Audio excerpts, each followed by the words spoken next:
Vamos ahora a inclinarnos delante de Dios una vez más y a concentrarnos en su mensaje. Amén. Pues es en el nombre de Jesús, Padre, que todos nosotros venimos delante de ti.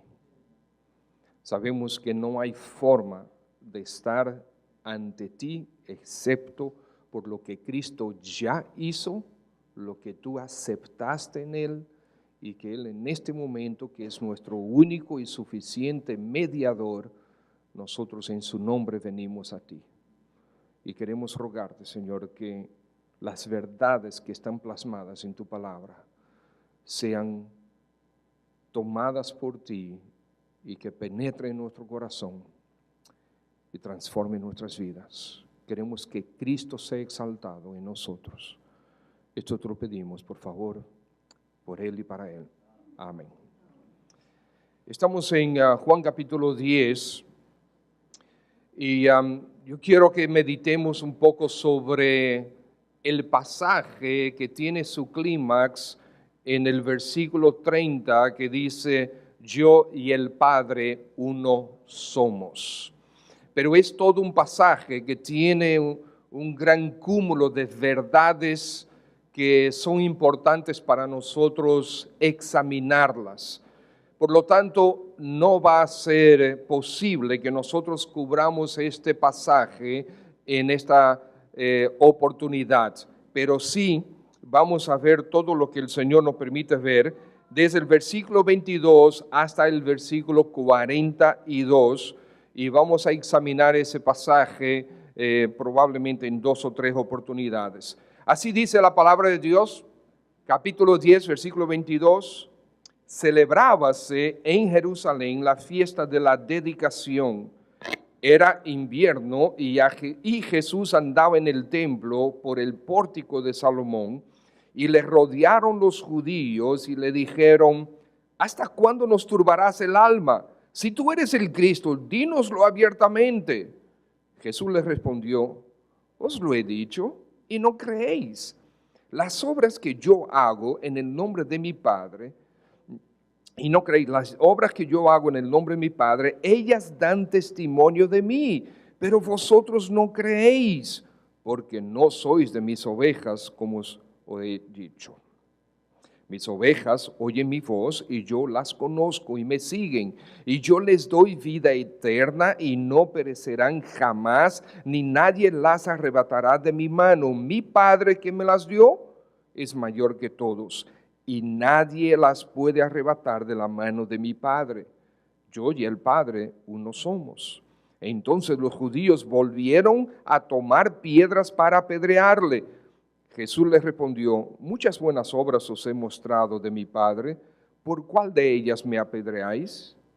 Les respondieron los judíos diciendo: por buena obra no te apedreamos, sino por la blasfemia, porque tú, siendo hombre, te haces Dios. Jesús les respondió: ¿no está escrito en vuestra ley, yo dije dioses sois? Si llamó dioses a aquellos a quienes vino la palabra de Dios, y la Escritura no puede ser quebrantada, al que el Padre sacrificó y envió al mundo, vosotros decís: tú blasfemas, porque dije hijo de Dios soy.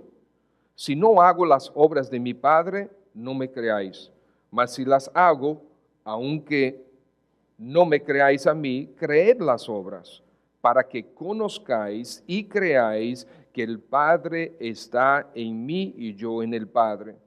Procuraron otra vez prenderle, pero él se escapó de sus manos y se fue de nuevo al otro lado del Jordán, al lugar donde primero había estado bautizando Juan, y se quedó allí. Y muchos venían a él y decían: Juan a la verdad ninguna señal hizo, pero todo lo que Juan dijo de éste era verdad. Y muchos creyeron en él allí. Mis hermanos, este pasaje trata una vez más con la pregunta: ¿quién es Jesús? Una vez más, esa es la pregunta que nosotros necesitamos responder. Una vez más, es la pregunta que los judíos incrédulos están presentando. Y Juan el evangelista Juan, de una manera maravillosa, presenta todo este escenario, este relato de lo que sucedió. Realmente es asombroso y es maravilloso examinar todo este pasaje de manera detallada. Porque la pregunta no es si Dios existe. En ninguna parte de las Escrituras tú vas a encontrar que Dios dedicó espacio en la Biblia para tratar de probar su existencia. No, su existencia es dada por sentado. Dios existe. Déjenme decirles algo. Los primeros en existir no fueron los ateos. Porque como Dios siempre ha existido y Dios creó al hombre y lo creó a su imagen y a su semejanza, el hombre siempre creyó en Dios y después del pecado siempre tuvo la noción de Dios. Fue un día que a alguien se le ocurrió decir, Dios no existe. El tema de la existencia o no de Dios, o sea, el tema del ateísmo es principalmente un problema moral, no es un problema intelectual, es moral. Porque es que la gente no quiere creer, no es que la gente no tiene evidencia para no creer, es que no quieren creer. Y el Señor Jesucristo, al tratar aquí con los judíos, le está diciendo, le va a presentar o les habla de las pruebas que ellos han tenido a través de todo su ministerio sobre si Él es o no es el Mesías. Entonces nosotros tendemos a dudar y a confundir las verdades. Nosotros estamos convencidos de estas verdades, pero hay un momento que escuchamos a alguien colocar un buen argumento en contra de Dios, en contra del cristianismo, y muchos se confunden. Por lo tanto, es importante retomar siempre este tema de quién es Jesús. Deseo presentarte una vez más quién Él es a través de este pasaje. El Señor Jesús desea que elimines toda duda sobre quién Él es.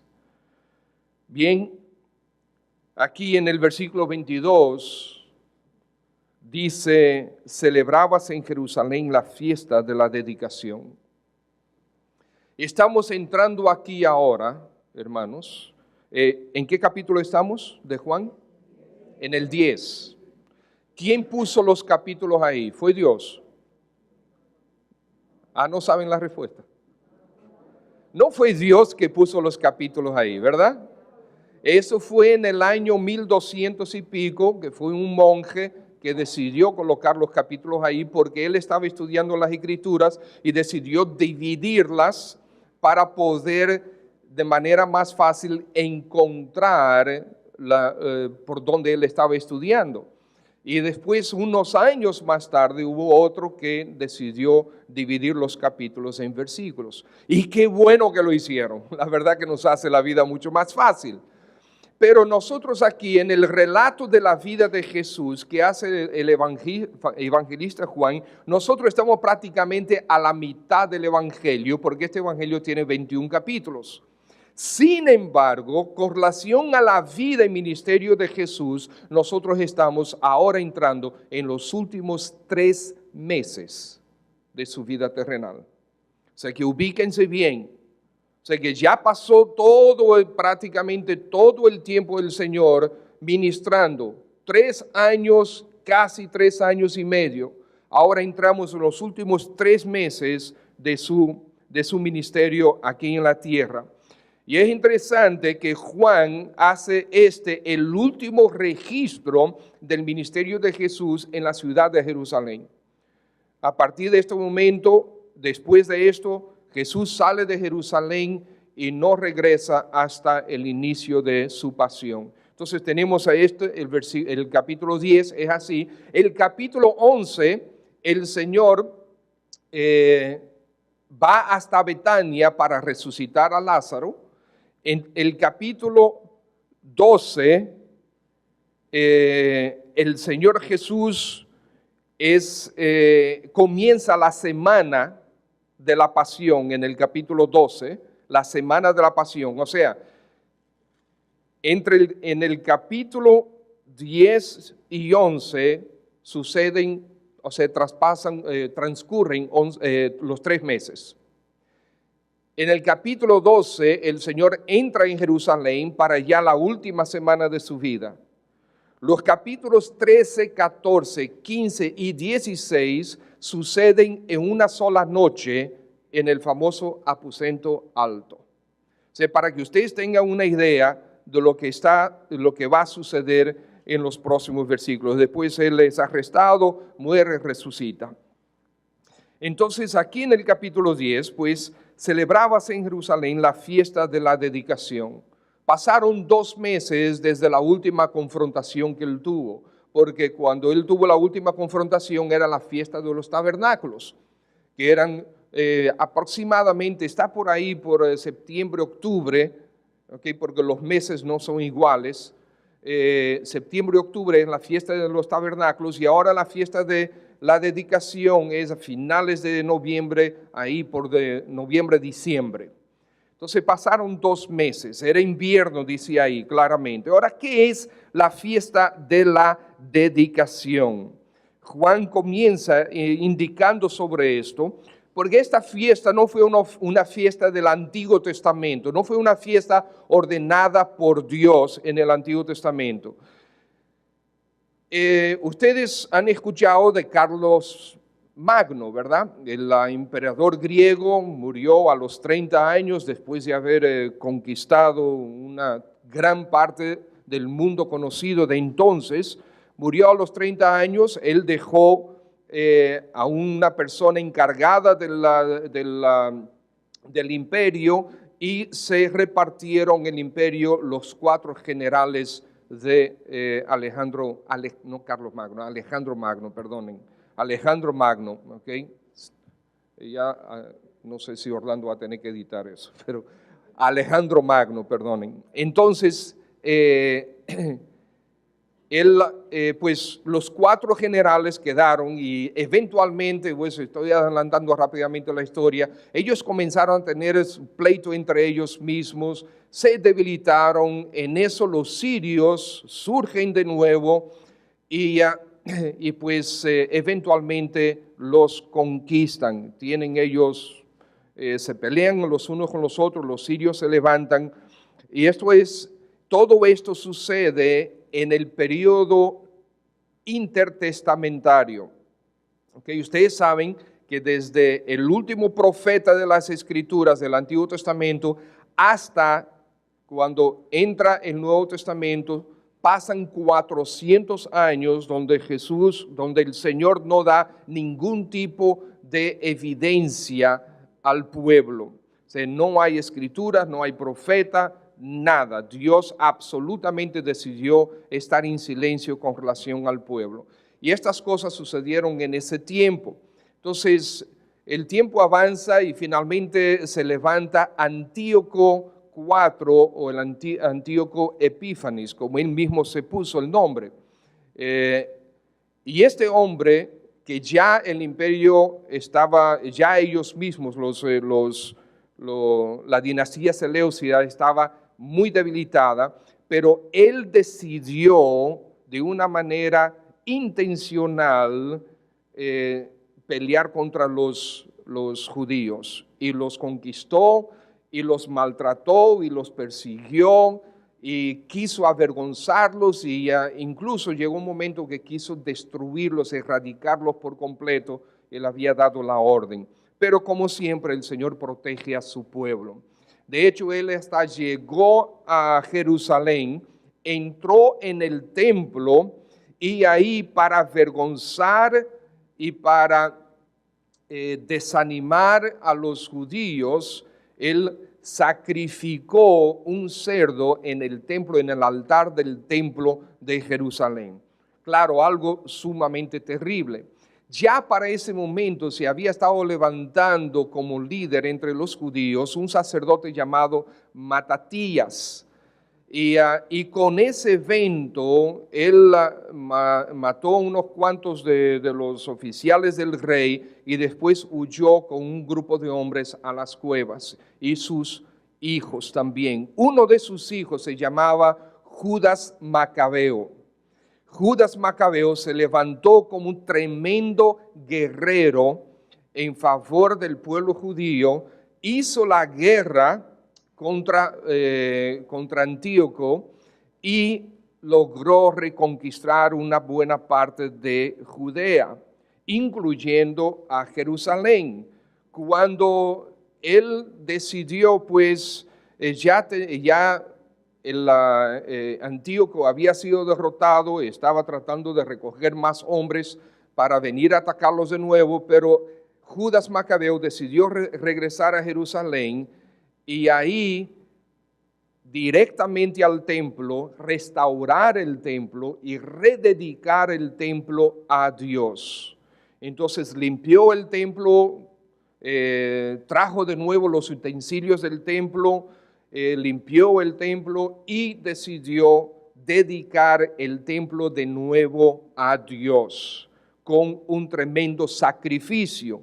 Y él, ya como líder consagrado entre los judíos, él decidió hacer una fiesta en ese tiempo de dedicación y una fiesta de 8 días.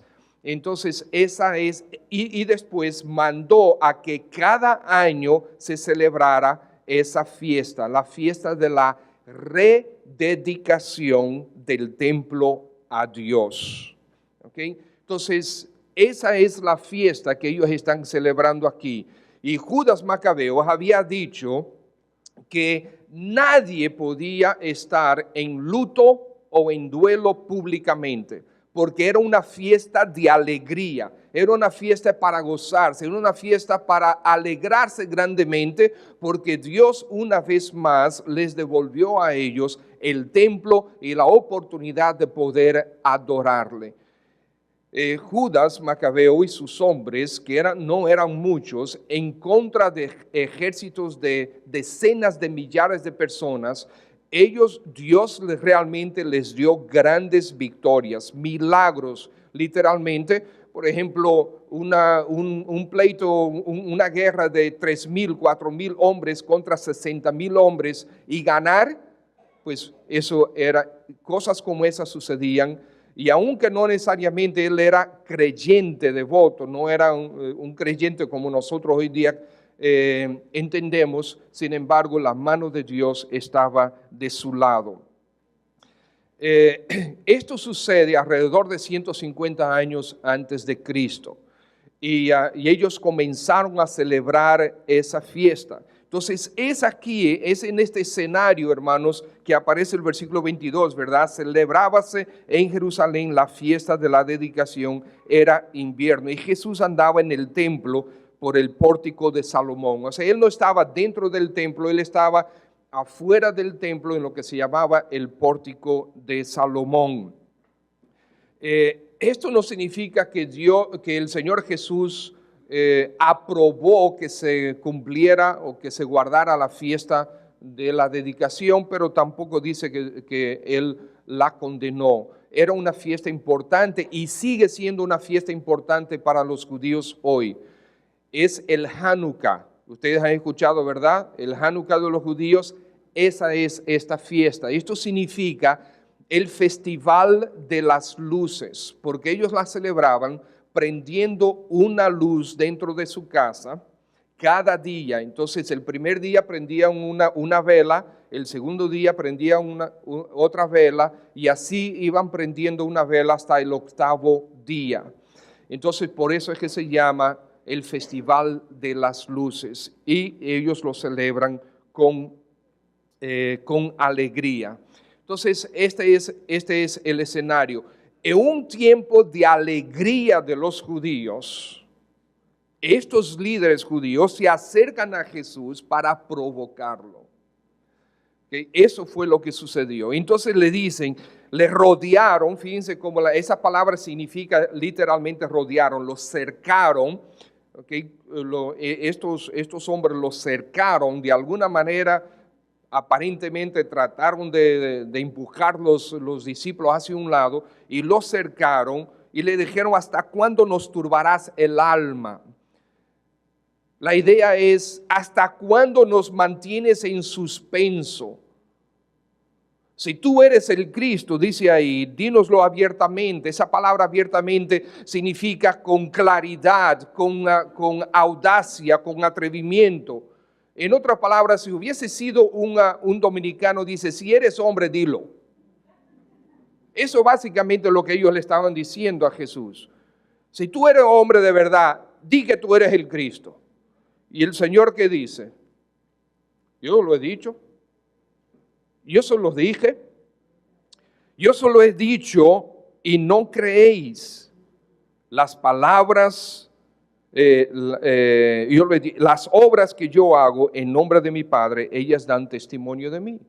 Os lo he dicho y ustedes no creen. Entonces, hermanos, tenemos aquí lo primero que vamos a examinar en los minutos que nos quedan es las pruebas indubitables que el Señor presenta, las pruebas innegables acerca de quién es Jesús. Las falsas pretensiones de los judíos. ¿Hasta cuándo nos turbarás? ¿Hasta cuándo nos mantendrás en suspenso?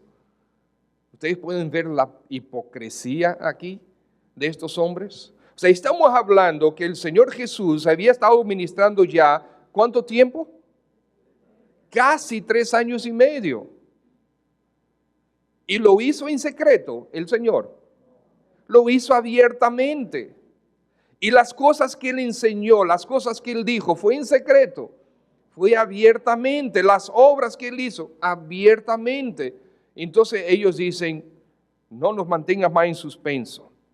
¿Realmente querían creer? No, ellos no querían creer. Ellos estaban determinados a destruirle desde hace mucho tiempo. En Juan capítulo 5, el versículo 16, búsquenlo, no, el hermano lo está poniendo aquí, gracias hermano Wenceslao. Dice, por esta causa los judíos perseguían a Jesús y procuraban matarle. En Juan, ¿cuál capítulo? En el 5. Procuraban matarle porque hacía estas cosas el día de reposo. Jesús les respondió, mi Padre hasta ahora trabaja y yo trabajo. Por esto los judíos aún más procuraban matarle, porque no solo quebrantaba el día de reposo, sino también que decía que Dios era su propio Padre. ¿Y cómo lo interpretaban los judíos? Que Jesús estaba siendo igual a Dios. Juan capítulo 7, versículo 1. Después de estas cosas andaba Jesús en Galilea, pues no quería andar en Judea, porque los judíos procuraban matarle. Versículo 25. Decía entonces unos de Jerusalén, ¿no es este a quien buscan para matarle? O sea, todo el mundo sabía que los judíos querían matarle. Versículo 30. Entonces procuraban prenderle, pero ninguno le echó mano porque aún no había llegado su hora. Y algunos de ellos querían prenderle. Versículo 44. Pero ninguno le echó mano. Capítulo 8. Versículo 59, tomaron entonces piedras para arrojárselas, pero Jesús se escondió y salió del templo, atravesando por medio de ellos se fue. El versículo 31 de este capítulo, del capítulo 10, también es una prueba clara de las intenciones iniciales. De regreso al capítulo 10, versículo 31, que dice, entonces los judíos, ¿qué dice el próximo verbo? Volvieron. Eso significa que ya lo habían hecho antes, ratificando los versículos que acabamos de leer. Volvieron a tomar piedras para hacer ¿qué? Darle masajes, ¿verdad? No, para apedrearle. O sea, ahí estaban sus intenciones claras, las pretensiones falsas de los judíos. Sus acciones, las acciones de los judíos hablan más que sus propias palabras. Dice, los rodearon, los cercaron, dice. O sea, ellos venían con una intención. Y no fue para echarle la mano y decir, Señor, necesitamos, mire, todavía estamos no estamos claros, necesitamos tu ayuda. No. Ellos fueron con la intención de cercarlo y confrontarlo. Todo el tono de esta conversación de los judíos con Jesús es que muestra que ellos lo estaban presionando para que él dijera algo que ellos dijeron, ajá, te agarramos. ¿Lo habían hecho antes? ¿Habían tratado de hacer eso antes? Claro que sí. En Juan capítulo 8, versículo 6. Mas esto decían tentándole para poder acusarle. Ustedes ven, ay, no nos mantengas en suspenso. Si tú eres el Cristo, dínoslo. ¿Okay? No, pero Jesús inclinado hacia el suelo escribía en tierra con el dedo. Lucas 11:53, diciéndoles él estas cosas, los escribas y los fariseos comenzaron a estrecharle en gran manera y a provocarle a que hablase de muchas cosas, acechándole y procurando cazar alguna palabra de su boca para acusarle. Entonces sus intenciones son muy claras. Si eres el Cristo, sé hombre y dilo abiertamente, pues ellos sabían muy bien lo que querían. Entonces el Señor les responde, les dice, pues os lo he dicho y no creéis. Las obras que yo hago en nombre de mi Padre, ellas dan testimonio de mí. Entonces el Señor aquí presenta dos evidencias, sus declaraciones y sus obras. Y recuerden, hermanos, volviendo al contexto, todo esto se está construyendo para llegar a aquella declaración que el Señor dice, yo y el Padre uno somos. ¿Ok? Todo esto es la construcción de la serie de eventos y conversaciones para llegar a ese momento. Y el Señor dice, óyeme, repasen, ustedes no me van a agarrar. Yo lo he dicho claramente, además también están mis obras. Por ejemplo, Juan capítulo 1, versículo 8. Juan 1:8, ¿qué dice? Dice, no era él la luz, sino para que diese testimonio de la luz. O sea, Juan no era la luz, Juan el Bautista no era la luz, pero él vino para dar testimonio de la luz, o sea, de Cristo. Entonces, ¿qué sucedió en el versículo 29? ¿Qué hizo Juan en el versículo 29 capítulo 1? Juan dice, el siguiente día vio Juan a Jesús que venía a él y dijo, he aquí el Cordero de Dios que quita el pecado del mundo. ¿Esto fue en privado o fue en público? Esto fue en público, versículo 36. Y mirando a Jesús que andaba por ahí, dijo, he aquí el Cordero de Dios. ¿Qué hizo Juan el Bautista? Señaló hacia el Señor Jesús y públicamente dijo, ese es el que ustedes deben seguir. Ese es el Cordero que nosotros hemos estado esperando. De hecho, fue de tal manera que como producto de esto, los discípulos siguieron al Señor y dice en el versículo, está ahí en el pasaje siguiente al versículo 36, hay uno de ellos, mira, ven a ver que yo encontré al Cristo, yo encontré al Mesías. ¿Por qué dijeron eso? Porque Juan abiertamente les había indicado. Capítulo 3, versículo 14, ¿qué dice el Señor Jesucristo? Dice, y como Moisés levantó la serpiente en el desierto, así es necesario que el Hijo del Hombre sea levantado. El Señor Jesús estaba haciendo referencia a las enseñanzas de Moisés, a quien ellos creían supuestamente. Versículo 18 dice, ahí mismo el capítulo 3, versículo 18, el que en él cree no es condenado, pero el que no cree ya ha sido condenado porque no ha creído en el nombre del unigénito Hijo de Dios. Entonces las declaraciones del Señor Jesús son claras. Capítulo 4, versículo 26, dice, Jesús le dijo, yo soy el que habla contigo. Versículo 25, vamos a leerlo. Puedes, versículo 25. Bueno, yo lo voy a leer. Le dijo a la mujer, sé que ha de venir el Mesías. Está hablando con la samaritana. Y la samaritana dice, yo sé que el Mesías ha de venir, llamado el Cristo. Cuando Él venga, nos declarará todas las cosas. ¿Y qué dijo Jesús? Yo soy el que habla contigo. Tú pudieras decir, bueno, es que los judíos no les interesan los samaritanos. Bueno, sí es verdad.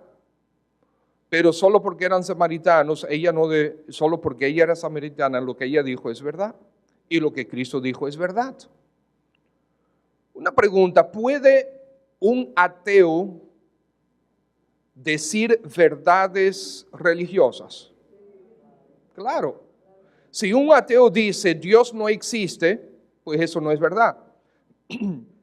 Pero si un ateo dice el Dios de los cristianos es Jesucristo, eso es una verdad. Entonces, si en el corazón de nosotros está el creer, nosotros vamos a creer la verdad, no importa por quién venga. ¿Okay? Y ellos debieron haber visto esto también. El mismo capítulo 4, versículo 42, después que la mujer testificó a todos los hombres de la ciudad, dice, estos hombres, versículo 42, le decían, versículo 41, y creyeron muchos más por la palabra de él, de Cristo, y decían a la mujer, ya no creemos solamente por tu dicho, porque nosotros mismos hemos oído y sabemos que verdaderamente este es el Salvador del mundo, el Cristo.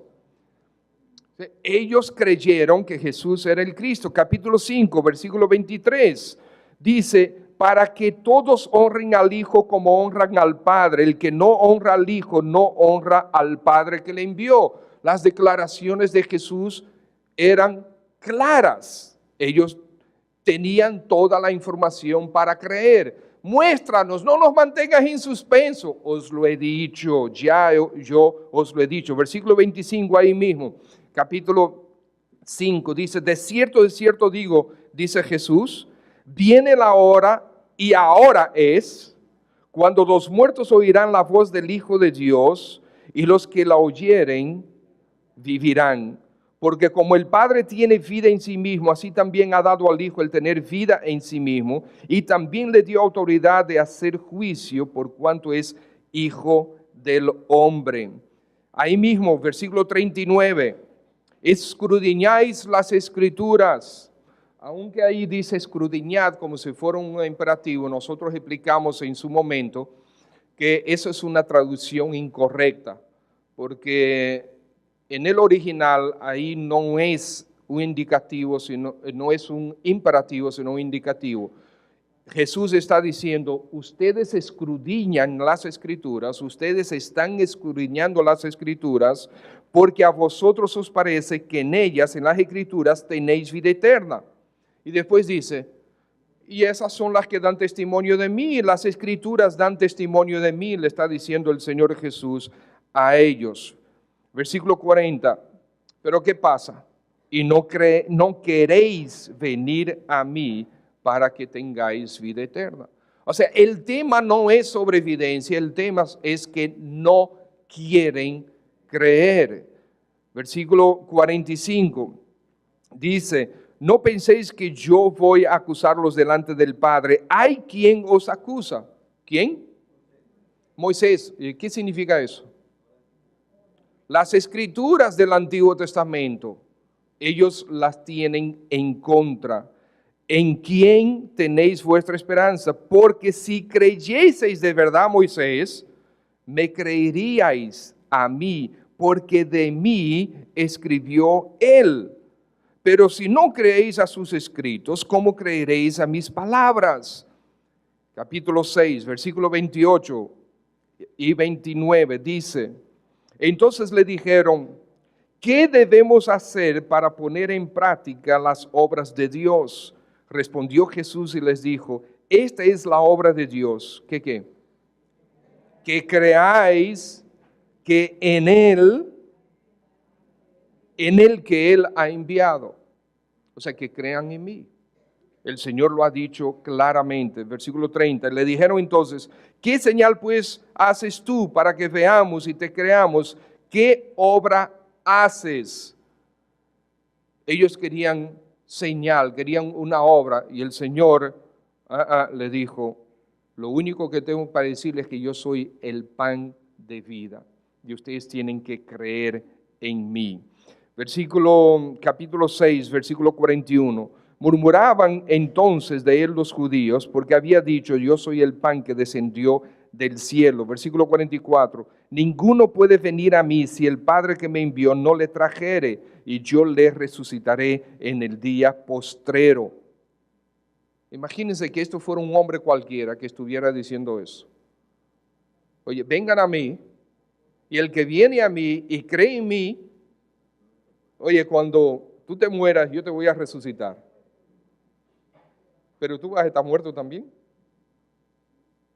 O sea, eso es lo que yo hubiese dicho, ¿verdad? Si Carlos me dice eso, yo digo, pero tú vas a estar muerto también, ¿cómo tú me vas a resucitar? Entonces, ¿qué está diciendo Jesucristo aquí? Él está diciendo quién Él es. ¿Okay? Las declaraciones son una tras otra, tras otra, tras otra. A través del capítulo 6, a través del capítulo 7, a través del capítulo 8, por ejemplo, fíjense, tengo muchos más versículos aquí, pero el capítulo 8, versículo 24. Por eso os dije que moriréis en vuestros pecados, porque si no creéis que yo soy, en vuestros pecados moriréis. Una vez tras otra. Capítulo 9, versículo 35 al 38. Esto es aquel hombre que nació ciego y el Señor lo sanó. Versículo 35. Oyó Jesús que le habían expulsado, o sea, los judíos lo expulsaron de la sinagoga, y hallándole le dijo, ¿crees tú? O sea, el Señor le dice al hombre que había sido ciego, ¿crees tú en el Hijo de Dios? Respondió él y dijo, ¿quién es, Señor, para que crea en él? Esta es la misma pregunta que están haciendo los judíos al Señor Jesús aquí en el capítulo 10. Es la misma pregunta. ¿Cuál es la diferencia? Esa es la diferencia. El corazón. La misma pregunta, ¿quién es, Señor, para que cree en él? Le dijo Jesús, pues le has visto y el que habla contigo, él es. Y él dijo, creo, Señor, y le adoró. Si el Señor Jesús no es el Mesías y el Señor Jesús no es Dios, el Señor Jesús acaba de blasfemar una vez más. Porque si Él es un simple hombre, todas estas cosas que Él ha dicho, muchas de estas que hemos leído en estos momentos, son blasfemia. Y Jesús merece morir por blasfemar según la ley. Sin embargo, no es blasfemia porque son verdad, cada una de ellas. Las declaraciones del Señor Jesús, que fueron todas, la mayoría de ellas fueron abiertamente, fueron públicas, ahí están. Yo os lo he dicho ya, yo soy el Mesías, pero ustedes no quieren creer. Es más, ¿y las obras que yo he hecho? Solamente examinando Juan, y fíjense que el Evangelio según San Juan, como nosotros vimos al inicio, no pretende hacer lo mismo que hicieron los otros tres evangelios. El Evangelio de Mateo, Marcos y Lucas son registros de la vida y de los hechos de Jesús con objetivos diferentes. Mateo describió la vida de Jesús para informar a los judíos sobre la vida de Jesús, Marcos para informar a los romanos y Lucas para informar a los gentiles. Pero Juan prácticamente no utiliza ninguno de los milagros de Jesús, de los otros evangelios. Él quiere demostrar algo completamente diferente. Él quiere enfatizar la deidad de Cristo. ¿Okay? Por eso es que él usa otros milagros y otras conversaciones que no están registrados, la mayoría de ellos en los demás evangelios. Entonces el Señor, Juan quiere enfatizar eso y desde el primer momento registra milagros que no se encuentran en los otros evangelios. Por ejemplo, capítulo 2, el primer milagro del Señor, ¿cuál fue? Transformó el agua en vino. Pero ¿cómo fue que hizo? Agua, transfórmate en vino. No fue así. No fue así. Sencillamente le dijeron, mira, se acabó el vino. Y dijo, ajá. Pues mira, llena esos cántaros que tenían vino y que se acabó, llénenlos con agua y llévenselos. Eso fue todo lo que el Señor dijo. Llenen esos cántaros con agua y llévenselos. Más nada dijo Jesús. Y mientras ellos iban con los cántaros, ¿qué sucedió? En algún momento el agua fue transformada en vino. El Señor no dio órdenes, el Señor no hizo ninguna máquina, no utilizó una varita, nada. Sencillamente dijo eso. Eso fue el primero. ¿Y quién vio eso? Fue en una fiesta, fue en un casamiento, fue en una boda. Una multitud inmensa de personas vieron eso. El Señor Jesús conocía los secretos de la samaritana. Y cuando la samaritana fue a la ciudad de Sicar, ¿qué ella dijo? Ella publicó a todo el mundo lo que Jesús había dicho de ella. Y eso fue lo que provocó la curiosidad de todos esos hombres, ¿verdad? Y vinieron a escuchar a Jesús y finalmente escucharon el evangelio y creyeron. La sanación del hijo del oficial del rey. Este hombre viajó unas 30 millas para pedirle a Jesús que sanara a su hijo, que fuera a su casa para sanar a Jesús. Y el Señor dijo, vete, tu hijo vive. Él no dijo Ramasama, Kamamama, no dijo nada de eso. Él sencillamente dijo, tu hijo vive. ¿Es así o no es así?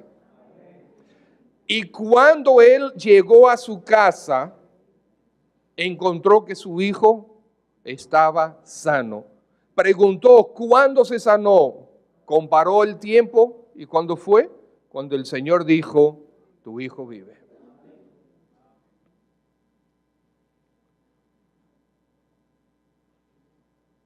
El enfermo de 38 años, ¿fue público o fue en privado?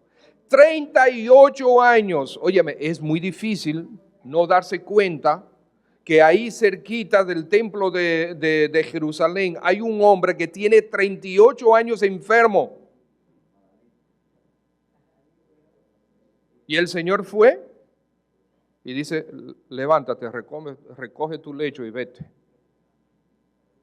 Los hechos están ahí.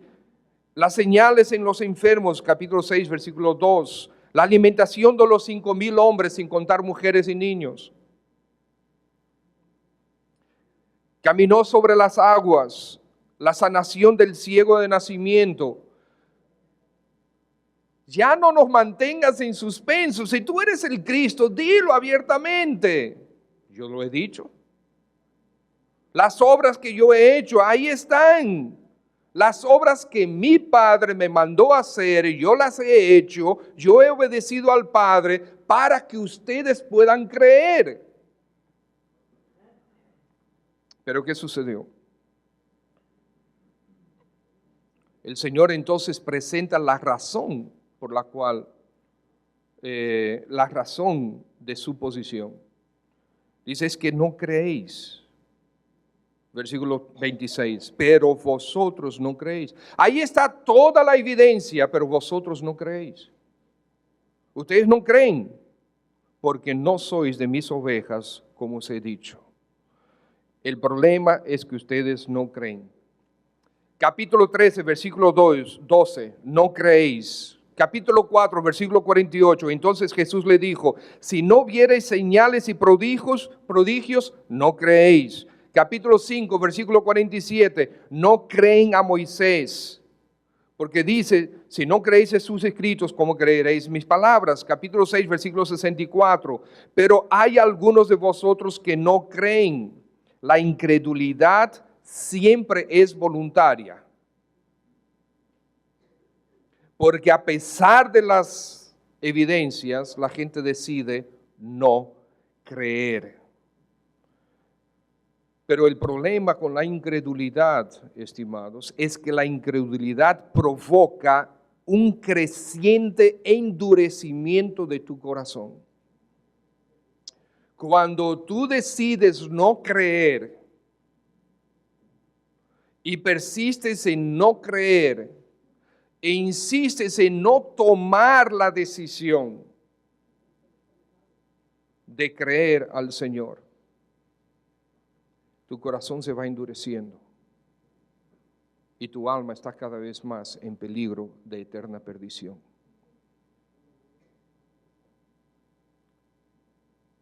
Por eso lo importante que el énfasis de Juan sobre creer.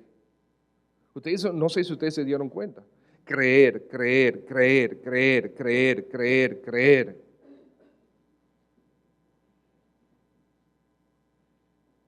No creen porque realmente no quieren hacer la voluntad de Dios. Fíjense en Juan capítulo 7, versículo 17. El Señor Jesús dijo, el que quiera hacer la voluntad de Dios, ¿qué pasa? Conocerá, va a saber si la doctrina es de Dios o si yo estoy hablando disparate.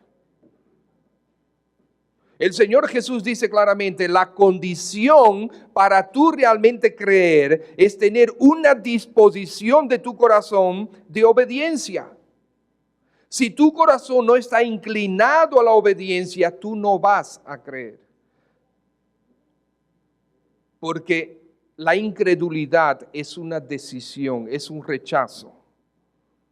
En todas sus enseñanzas el Señor insta a creer. Y otra vez voy a hacerlo esto muy rápido. Juan 1:7. Juan vino por testimonio para que diese testimonio de la luz a fin de que todos creyesen por él. Juan 1:12. Mas a todos los que le recibieron, a los que creen en su nombre, les dio potestad para ser hechos hijos de Dios. Juan 2:12. Después de esto descendieron a Capernaum, él, su madre, sus hermanos y sus discípulos, y estuvieron ahí no muchos días. No sé por qué puse ese ahí. El versículo 22. Por tanto, cuando resucitó de entre los muertos, sus discípulos se acordaron que había dicho esto y creyeron la escritura y la palabra que Jesús había dicho. Juan capítulo 3, versículo 15. Para que todo aquel que en él cree no se pierda, mas tenga vida eterna. Porque de tal manera amó Dios al mundo que ha dado a su Hijo unigénito para que todo aquel que en él cree no se pierda, el peligro de perderse por no creer, mas tenga vida eterna. Porque versículo 17, no envió Dios a su Hijo al mundo a condenar al mundo, sino para que el mundo sea salvo por él. El que en él cree no es condenado, pero el que no cree ya ha sido condenado porque no ha creído en el nombre del del unigénito Hijo de Dios. Versículo 36, el que cree en el Hijo tiene vida eterna, pero el que rehúsa creer en el Hijo no verá la vida, sino que la ira de Dios está sobre él. Juan capítulo 4, versículo 39, y muchos los samaritanos de aquella ciudad creyeron en él por la palabra de la mujer que daba testimonio. Entonces vinieron los samaritanos a él, le rogaron que se quedase con ellos, se quedó ahí 2 días y creyeron muchos más por la palabra de él. Y decían a la mujer, ya no creemos solamente por tu dicho, porque nosotros mismos hemos oído y sabemos que verdaderamente este es el Salvador del mundo, el Cristo. Versículo 50, ve, tu hijo vive. Y el hombre creyó la palabra que Jesús le dijo. Cuando ya él descendía, sus siervos salieron a recibirle, le dieron las nuevas diciendo, tu hijo vive. Entonces él les preguntó a qué hora había comenzado a estar mejor. Y le dijeron, ayer a las 7 le dejó la fiebre. Y el padre entonces entendió que aquella era la hora que Jesús le había dicho, tu hijo vive. Y creyó él con toda su casa. 5:24, de cierto os digo, el que oye mi palabra y cree al que me envió, tiene vida eterna, no vendrá a condenación, mas ha pasado de muerte a vida. Versículos 35, capítulo 6. Y esta es la voluntad del que me ha enviado, que todo aquel que vea al Hijo y cree en él, tenga vida eterna. Y yo le resucitaré en el día postrero. Tú quieres vida eterna, no quieres la condenación, tienes que creer. Y cree, y cree, y cree. Muchos más versículos a través de Juan. ¿Por qué Juan hace ese énfasis? Vamos a buscar capítulo 20. No vimos todos los versículos, pero Juan capítulo 20. 20. Juan capítulo 20. El versículo 30.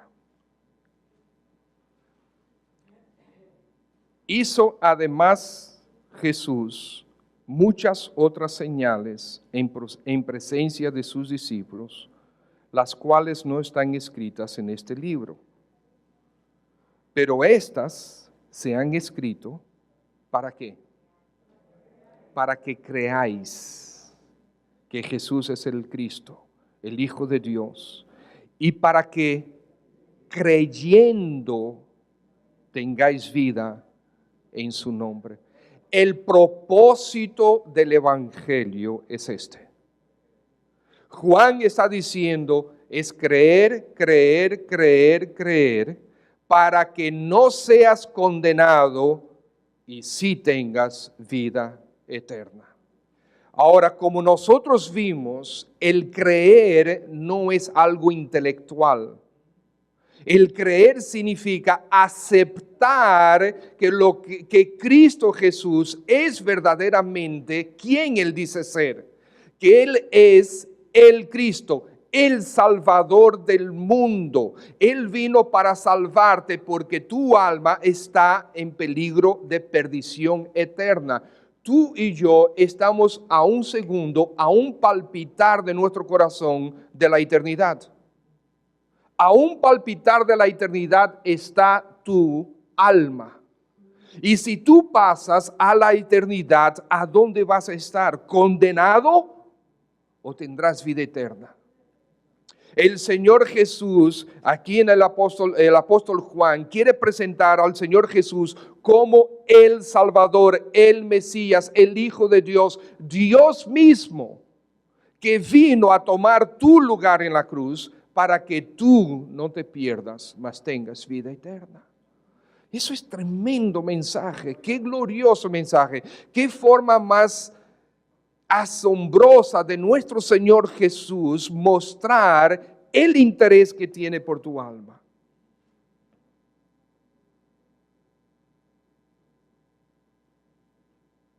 Ahora, ¿qué vas a hacer?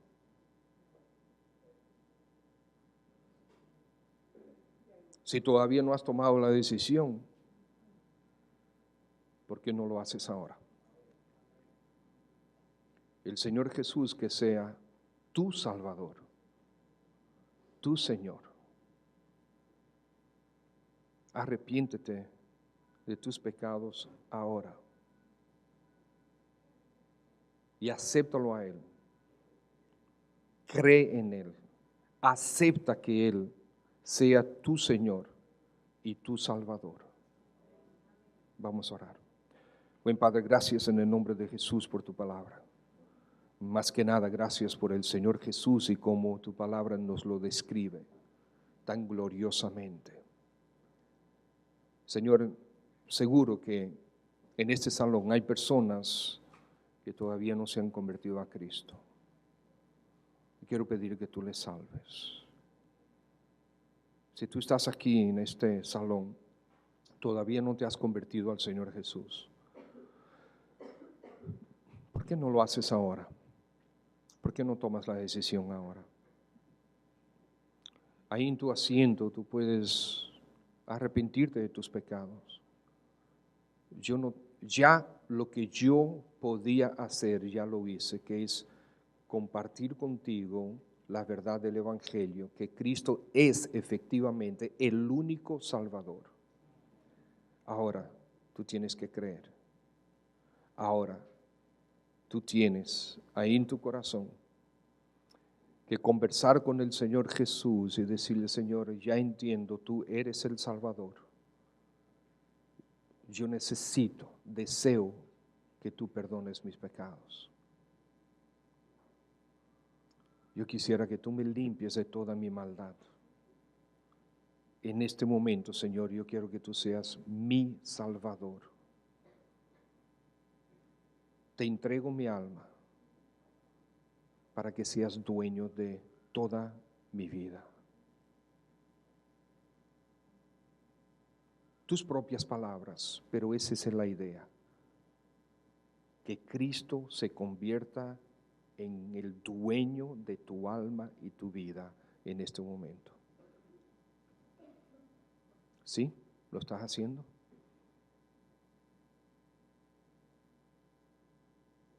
Yo quisiera orar por ti. Si tú oraste de esa manera, yo quisiera orar por ti.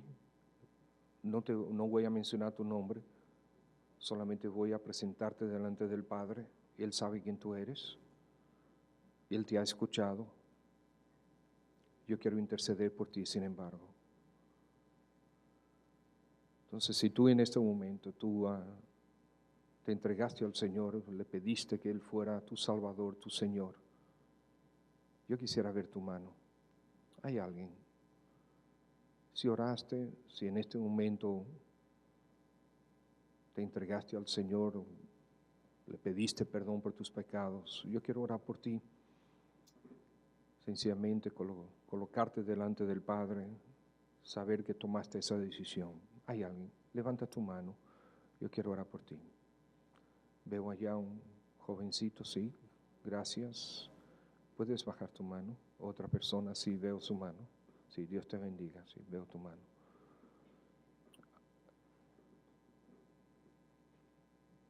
Aquí veo otra mano, aquí de este lado.